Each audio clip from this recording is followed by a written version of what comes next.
तो भाई असल जो ठगी की जा रही है ना वो आपके द्वारा की जा रही है। अपनी बेटी के लिए आरपीएससी की प्रेस से पेपर लीक करवाया था, इससे संबंधित गिरफ्तारियां हो रही है। एक बार ये भी बता दो कि ये प्रश्न आप पूछ कहां से रहे, लेकिन पैटर्न इतना घटिया सेट कर दिया गया और बाद में तुम्हारी इस घटिया पैटर्न की वजह से वो फिर फेल हो जाता है। तो अचंभित मत होना, क्योंकि आरपीएससी आपके सिलेबस में है और कुछ भी पूछा जा सकता है। एक बुकलेट पकड़ा दी थी स्टूडेंट्स को, लेकिन फिर भी यह व्यक्ति पिछले 2 साल से आरपीएससी का सदस्य बना हुआ है।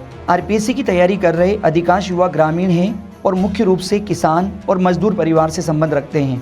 इनमें से कई के माता पिता उधार पैसे लेकर इस उम्मीद के साथ इन्हें शहर भेजते हैं कि सिलेक्शन होगा, परिवार की स्थिति सही होगी और आने वाली पीढ़ियों का भविष्य उज्जवल होगा। नमस्कार दोस्तों, यह मुद्दा केवल मेरा नहीं है, यह आप सबका है, आप सबके परिवार से जुड़ा हुआ है। यह मुद्दा एक ऐसा मुद्दा है जिससे राजस्थान के अधिकांश युवाओं का भविष्य दांव पर लगा हुआ है। तो शांत मन से और ध्यान से सुनना, समझना और कोशिश करना कि जन जन तक एक बात जाए, ताकि कम से कम सिस्टम की आंखें तो खुले। आरपीएससी एक संवैधानिक संस्था है, लेकिन भ्रष्टाचार का गढ़ भी है। केवल रिश्वत लेना ही भ्रष्टाचार नहीं होता, अपना काम ठीक से नहीं करना भी बहुत बड़ा भ्रष्टाचार है। आरपीएससी कई अहम परीक्षाएं आयोजित करवाती है, जैसे RAS, assistant professor, school lecturer, second grade teacher. ये कई परीक्षाएं आरपीएससी के द्वारा ली जाती है। वर्तमान समय में 25 लाख से अधिक युवा इन परीक्षाओं की तैयारी कर रहे हैं। आरपीएससी ने 2010 से 2023 तक सैकड़ों परीक्षाएं करवाई, लेकिन इनमें कई परीक्षाओं के पेपर लीक हुए। आरपीएससी के पूर्व चेयरमैन हबीब खां गौरांग के ऊपर तो यह तक आरोप लगाया गया कि उन्होंने अपनी बेटी के लिए आरपीएससी की प्रेस से पेपर लीक करवाया था। 2018 से 2023 तक आरपीएससी पेपर लीक का एक बड़ा गढ़ बन गया था। आरपीएससी के सदस्य बाबूलाल कटारा और रामूराम रायका ने पेपर लीक करवाए और अपने बच्चों को नौकरियां दिलवाई। इनमें सबसे बड़ा पेपर लीक कांड तो एसआई भर्ती 2021 का है। ये तो इतना बड़ा मामला है कि आज तक इससे संबंधित गिरफ्तारियां हो रही है। मतलब आप समझे इन्होंने किस लेवल पर जाकर लाखों युवाओं के भविष्य के साथ खेला है। खैर, जब बाढ़ ही खेत खा जाए तो बाकी किया ही क्या जा सकता है। दिसंबर 2023 में सरकार ने पेपर लीक पर एसआईटी का गठन किया। 138 एफआईआर हुई और करीब 400 के आसपास लोग गिरफ्तार किए गए। सबसे बड़ी हैरानी की बात तो यह है कि आरपीएससी के सदस्य बाबूलाल कटारा के बारे में एसआईटी और एसओजी के पास पर्याप्त सबूत है, लेकिन फिर भी यह व्यक्ति पिछले 2 साल से आरपीएससी का सदस्य बना हुआ है।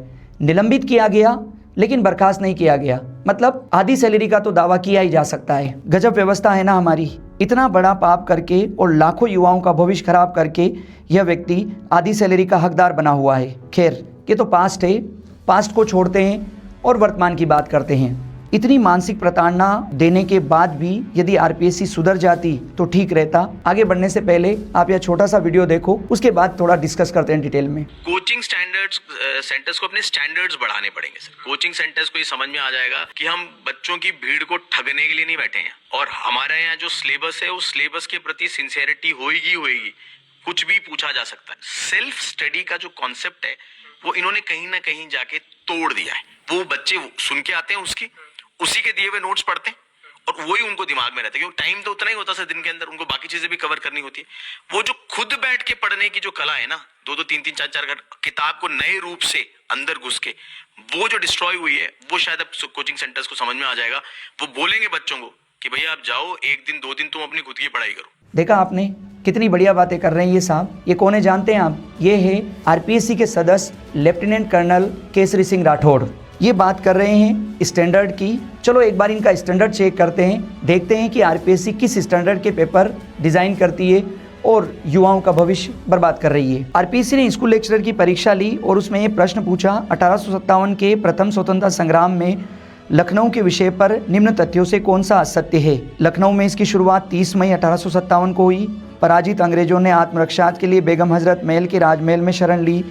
30 जून 1857 को चिन्हट के युद्ध में अंग्रेज पराजित हुए थे।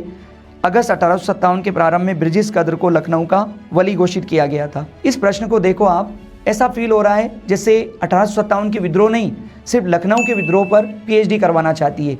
और ये कोई ऑप्शनल हिस्ट्री में नहीं पूछा गया, ये प्रश्न उन्होंने जीके के पेपर में पूछा स्कूल लेक्चरर में। इसके बाद अगला प्रश्न देखिए आप, वर्ष 2025 के लिए भारतीय राष्ट्रीय विज्ञान अकादमी द्वारा राजस्थान के किस संस्थान के किस संकाय के सदस्य को न्यूरो डिजेनरेटिव रोगों में न्यूरोनल प्रोटीन गुणवत्ता नियंत्रण तंत्र को समझने में उत्कृष्ट शोध योगदान के लिए INSA एसोसिएट फेलोशिप IAF का पुरस्कार दिया गया। अब इसमें जो ऑप्शन इन्होंने सेट किए, अगर आप उनको भी देखोगे तो ऐसा लग रहा है कि अब आपको हर यूनिवर्सिटी और हर कॉलेज के बारे में पढ़ना चाहिए। RPSC यहीं तक नहीं रुकती है, कुछ और प्रश्न देखो आप। 5 मार्च 2025 को अंतरिक्ष अनुप्रयोगों के लिए विकसित 32 बीट माइक्रो प्रोसेसरों विक्रम 3201 और कल्पना 3201 के उत्पादन की पहली खेप इसरो को सौंपी गई। इनके संदर्भ में निम्नलिखित कथनों पर विचार कीजिए। इन प्रश्नों के फ्रेमिंग और इनके विकल्प, इनमें दिए गए स्टेटमेंट को अगर आप पढ़ोगे तो ऐसा लगेगा जैसे स्कूल लेक्चरर की भर्ती परीक्षा नहीं हो रही है, भर्ती परीक्षा इसरो के एक साइंटिस्ट की जा रही है जिसे इन सब के बारे में पता होना चाहिए। तो स्टैंडर्ड कितना अच्छा है आप अनुमान लगा सकते हैं। इतना ही नहीं, थोड़ा और आगे बढ़ो, पॉलिटी से रिलेटेड क्वेश्चन किस प्रकार से RPSC पूछ रही है, थोड़ा इस पर डिस्कस करते हैं। राजस्थान के राज्यपाल श्री हरिभाऊ किशनराव बागड़े के बारे में निम्नलिखित में से कौन सा कथन सही नहीं है। अब देखिए आप, मतलब राजस्थान के राज्यपाल के बारे में किस लेवल पर जाकर स्टूडेंट को पढ़ना है, और किसको, पॉलिटिकल साइंस में PhD करने वाले स्टूडेंट को नहीं, जो GK का पेपर दे रहे हैं उन स्टूडेंट की बात हो रही है। वे महाराष्ट्र विधानसभा के 6 बार विधायक रह चुके हैं। इन्होंने 2014 में महाराष्ट्र विधानसभा का निर्विरोध अध्यक्ष चुना गया। वे महाराष्ट्र सरकार में खाद्य एवं नागरिक आपूर्ति मंत्री रह चुके हैं। उन्होंने 30 जून 2024 को राजस्थान के राज्यपाल का पद ग्रहण किया। एक फैक्ट जो पद ग्रहण करने वाला याद करने योग्य था, लेकिन उन्होंने पूरे हरिभाऊ बागड़े की जन्म कुंडली के बारे में पूछना आरंभ कर दिया। यहीं नहीं रुकते हैं ये लोग, इन्होंने सेक्रेटरी के बारे में पूछा। राजस्थान के निम्नलिखित मुख्य सचिवों पर विचार कीजिए तथा उन्हें उनके कार्यकाल के अनुसार कालक्रम में व्यवस्थित कीजिए। नीचे दिए गए कूट की सहायता से सही उत्तर चुनिए। क्या है? CS राजन, उषा शर्मा, निरंजन कुमार आर्य, CK मैथ्यू। भाइयों, राजस्थान में 40 से ज्यादा लोग चीफ सेक्रेटरी के रूप में काम कर चुके हैं। तो क्या अब उन सब के बारे में डिटेल में डेट के साथ याद रखा जाए? ये व्यवहारिक रूप से कैसे संभव है? और कौन सा स्टैंडर्ड मेंटेन कर रहे हो भाई? इसमें समझने वाली बात क्या है? अगर आप चीफ सेक्रेटरी के काम पूछते, बात बनती। अगर आप ये पूछते कि राजस्थान के एडमिनिस्ट्रेशन में, राजस्थान की पूरी प्रशासनिक प्रणाली और राजनीतिक प्रणाली में इसका क्या रोल होता है, तो बात बनती। आप तो रट्टा मारने की बात कर रहे हैं, और रट्टा यहीं नहीं रुक जाता। ये प्रश्न तो बहुत अद्भुत है। नवंबर 1970 एवं मई 2012 के मध्य राजस्थान में कितने राज्यपाल कार्यवाहक या अतिरिक्त प्रभार वाले रहे? अब देखो आप इसके ऑप्शन, 9 कार्यवाहक एवं 8 अतिरिक्त प्रभार, 8 कार्यवाहक एवं 7 अतिरिक्त प्रभार। ये क्या दर्शा रहा है? ये दर्शा रहा है कि आपसे RPSC ये कह रही है कि रट्टा मारो, और ऊपर से इनके माननीय सदस्य जो बोल रहे हैं कि हम स्टैंडर्ड मेंटेन कर रहे हैं। कौन सा स्टैंडर्ड मेंटेन कर रहे हो भाई? आप रट्टा मारने की मशीनें तैयार करवा रहे हो। और इससे भी महत्वपूर्ण बात यह है, जब इनके द्वारा कहा जा रहा है कि सेल्फ स्टडी करो, अच्छी किताबें पढ़ो, कौन सी अच्छी किताबें और कौन सी सेल्फ स्टडी? एक बार ये भी बता दो कि ये प्रश्न आप पूछ कहाँ से रहे, क्योंकि NCERT और हिंदी ग्रंथ अकादमी में तो आपके द्वारा पूछे गए प्रश्न से कुछ फैक्ट बैठते नहीं है। तो आप कौन सी अद्भुत किताबें पढ़ रहे हैं? एक बार RPSC की तैयारी करने वाले सारे स्टूडेंट को बता दो, ताकि वे बेचारे भी तैयारी करती रहे। RPSC के सदस्य महोदय से हम अपील करते हैं कि अपने गिरेबान में झांको और अपना स्टैंडर्ड चेक करो, और नहीं चेक कर सकते तो राजस्थान के युवाओं को ठगो मत और अपने पद से त्यागपत्र दे दो। ये स्टैंडर्ड देखने के बाद मुझे ऐसा लगता है कि कल को अगर RPSC ने ये पूछ लिया ना कि RPSC के सदस्य केसरी सिंह राठौड़ को उनके परिवार के लोग प्यार से किस नाम से बुलाते हैं, तो अचंभित मत होना, क्योंकि RPSC आपके सिलेबस में है और कुछ भी पूछा जा सकता है। थोड़ी देर पहले आपने वीडियो क्लिप में देखा, खुद मेंबर ने कहा है कि कुछ भी पूछा जा सकता है। तो ये पूछा जा सकता है कि इनको प्यार से इनके घर वाले किस नाम से बुलाते हैं, और आपको याद रखना पड़ेगा। आप अपने परदादा और उससे आगे के लोगों को याद रखो या न रखो, लेकिन इनको क्या बोला जाता है ये जरूर आप याद रखो, क्योंकि ये कुछ भी पूछ सकते हैं। RPSC बार बार UPSC पैटर्न की बात कर रही है, लेकिन असल में ये लोग केवल डायलॉगबाजी करते हैं ताकि वाई होती रहे। ठीक है, अगर बात UPSC पैटर्न की कर रहे हैं तो एक बार UPSC के स्टैंडर्ड को भी हम चेक कर लेते हैं कि UPSC का पैटर्न क्या होता है, और अगर उसकी बात कर रहे हो आप तो एक बार उसके पैटर्न को स्टडी करके अपनाने की कोशिश करो। देखो, UPSC के पैटर्न की हम बात करें तो हम UPSC सिविल सेवा परीक्षा के 4 या 5 परिणाम को एनालिसिस करते हैं। उसकी कट ऑफ से आपको पता चल जाएगा कि UPSC का पैटर्न कितना स्टैंडर्ड है और इनका पैटर्न कितना घटिया है। 2021 में सिविल सेवा की परीक्षा हुई, कट ऑफ गई प्रीलिम्स की 87.54 मार्क्स, 2022 में कट ऑफ गई 88.22 मार्क्स, इसके बाद 2023 में कट ऑफ गई 75.41 मार्क्स, और देखो आप वापस से 2024 में कट ऑफ गई 87.98 मार्क्स। इसे स्टैंडर्ड कहते हैं। पेपर इस तरीके से डिजाइन किया जाता है कि जो सिविल सेवा की तैयारी कर रहा है, अच्छी तैयारी करने वाले स्टूडेंट को लाभ मिलता है, और जो ठीक से नहीं पढ़ पाए उनको मोटिवेशन मिलता है कि अगर हम इस लेवल पर तैयारी कर लेंगे तो निश्चित रूप से हमारा सिलेक्शन होगा। लेकिन ये बड़ी धांधली कर रहे हैं। यहाँ सिलेक्शन की कोई गारंटी नहीं है। आप चाहे 10 घंटे, 12 घंटे, 15 घंटे पढ़ें, आप चाहे किसी भी प्रकार की किताबों से पढ़ें, लेकिन आप आरपीएससी में ये नहीं बोल सकते कि इनमें सिलेक्शन हो ही जाएगा। आरपीएससी को प्रश्न पूछने में यह तक ध्यान नहीं रहता कि किस परीक्षा में क्या लेवल होना चाहिए। ये कुछ भी उटपटांग फैक्ट पूछ रहे हैं और इनका परिणाम आप खुद देख लो। इनके गलत फैक्ट पूछने का सबसे बड़ा दुष्परिणाम उन युवाओं के ऊपर हो रहा है जो 2 साल 5 साल से अपनी तैयारी कर रहे हैं और परिणाम इस प्रकार का आता है। आरपीएससी ने एपीओ की परीक्षा ली, असिस्टेंट प्रोसिक्यूशन ऑफिसर। इसमें 180 से ज्यादा पद थे, लेकिन परिणाम आप देखो केवल 4 लोग पास हुए, बाकी जितने भी लोग थे वो क्वालिफाई नहीं हो सके। अब ये जो परिणाम आप देखेंगे, इसमें आप देखिए जनरल कैटेगरी की 163 नंबर कट ऑफ गई है। इसके अलावा बाकी जितने भी कैटेगरी के लोग हैं सब के आगे एनए लिखा हुआ है, और एनए का मतलब ये हुआ कि आपको एलिजिबल कैंडिडेट नहीं मिला। हम में से कुछ लोग आकर यहाँ पर कमेंट कर सकते हैं कि भाई पढ़ ही नहीं रहे। थोड़ा शर्म करो यार ये बोलने से पहले कि पढ़ सब रहे हैं, तैयारी सब अच्छे से कर रहे हैं, लेकिन पैटर्न इतना घटिया सेट कर दिया गया कि जो दिन रात मेहनत कर रहे हैं ना वो भी सेलेक्ट नहीं हो पा रहे।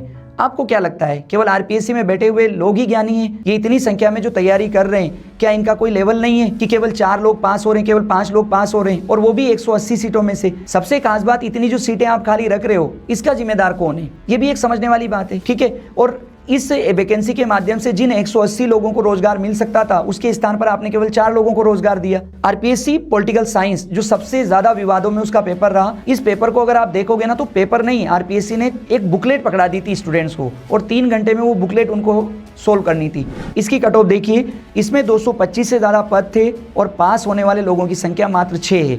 और कट ऑफ में आप देखो जनरल में ऑल क्लियर हो गए, बाकी सब के आगे एनए लिखा हुआ है। इसका सीधा सा मतलब ये हुआ कि आरपीएससी के अकॉर्डिंग उनको एलिजिबल कैंडिडेट नहीं मिला। तो साहब कैंडिडेट एलिजिबल है, क्योंकि पॉलिटिकल साइंस के 1000 से ज़्यादा युवा ऐसे राजस्थान में जिन्होंने अपना यूजीसी नेट क्वालिफाई किया हुआ है। इनमें 500 से ज़्यादा तो शायद जेआरएफ है। तो ये सब गधे हैं, केवल आरपीएससी के लोग ही समझदार हैं जो पेपर सेट करके ये बताना चाहते हैं कि भाई इन्होंने पढ़ना लिखना छोड़ दिया है। सिर्फ बात यही नहीं रुक जाती, थोड़ा और आगे चलते हैं। ये देखिए आप ड्राइंग का रिजल्ट, इसमें 35 पद थे, केवल 8 पद भरे गए, बाकी जो पद थे वो खाली रह गए। एक और रिजल्ट देखो आप होम साइंस का, होम साइंस में 16 पद थे, परिणाम आया केवल 2 पद भरे गए। ये इतनी बड़ी संख्या में जो पद खाली रहे हैं ये आरपीएससी की गलत नीतियों और कबाड़ व्यवस्था की वजह से हुए, क्योंकि इनको पेपर सेट करना नहीं आता, इनको पेपर के पैटर्न का कुछ पता नहीं है। ये भांग खा के पेपर सेट कर देते हैं और बाद में फिर स्टूडेंट के ऊपर डाल देते हैं कि पढ़ाई लिखाई नहीं कर रहे।